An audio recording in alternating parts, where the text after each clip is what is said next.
Out front next, the battle has begun over Obamacare and government shutdown, and the ultimate loser? Probably you. Plus, Amanda Knox on trial again, but she says she won't face the judgment in Italy. The thing is, the U.S. government may decide should this country force her extradition. And 850 snakes found in one man's suburban home. Jack Hanna explains how it could have gotten this far. Let's go out front.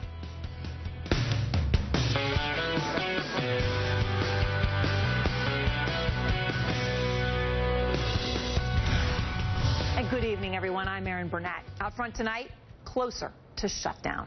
Congress voted today to set up a bitter battle just 10 days before the government runs out of money, approving a temporary spending measure. It would continue government operations, but in exchange, eliminate funding for Obamacare. This was the 42nd time that the House has voted to delay, defund, or repeal Obamacare. And just like the previous 41 times, it will be a non-starter in the Senate, which means we are headed for gridlock and shutdown. President Obama tried to shame Republicans for their vote today. Right now, the debate that's going on in Congress is not meeting the test of helping middle-class families. They're not focused on you. They're focused on politics. They're focused on trying to mess with me. They're not focused on you. All right, obviously politics here are front and center. Is there any way to avert a shutdown? Out front tonight, Texas Republican Congressman Blake Farenthold. And good to see you, Congressman. I really appreciate you taking the time. You said you want to work with the Senate, in particular with Senator Ted Cruz, to go ahead and get rid of, to get enough votes in the Senate to get rid of Obamacare. But here is what some of your colleagues in the other chamber have said about the likelihood of that success. In the United States Senate, we will not repeal or defund Obamacare. We will not.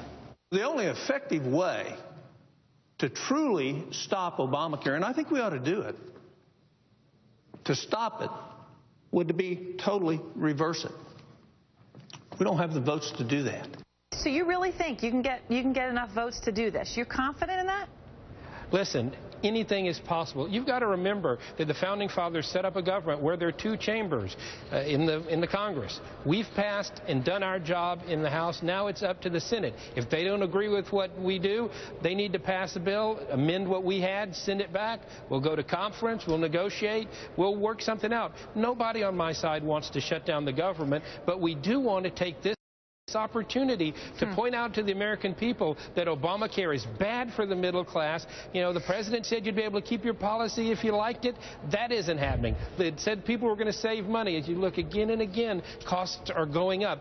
And you look at people now who used to work 40 hours a week and have full benefits. We're now seeing people move down to part-time jobs. We're going to go from a country with full-time work to having to work 2 30-hour jobs with no benefits. That's not good for the middle class. That's not good for hardworking Americans.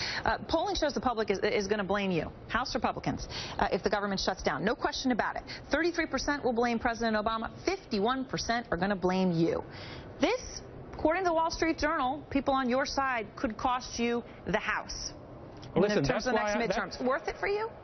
That's why I'm on TV tonight saying we've passed legislation in the House to fund everything in the government but Obamacare at agreed upon levels. We don't want to shut down the government. We just want to stop Obamacare. You know, the Senate could pass it. The government doesn't shut down. It takes two to tango in shutting down the government, and we don't want to do it. All right. Well, thank you very much, Congressman. We appreciate your taking the time on this Friday night. Thanks.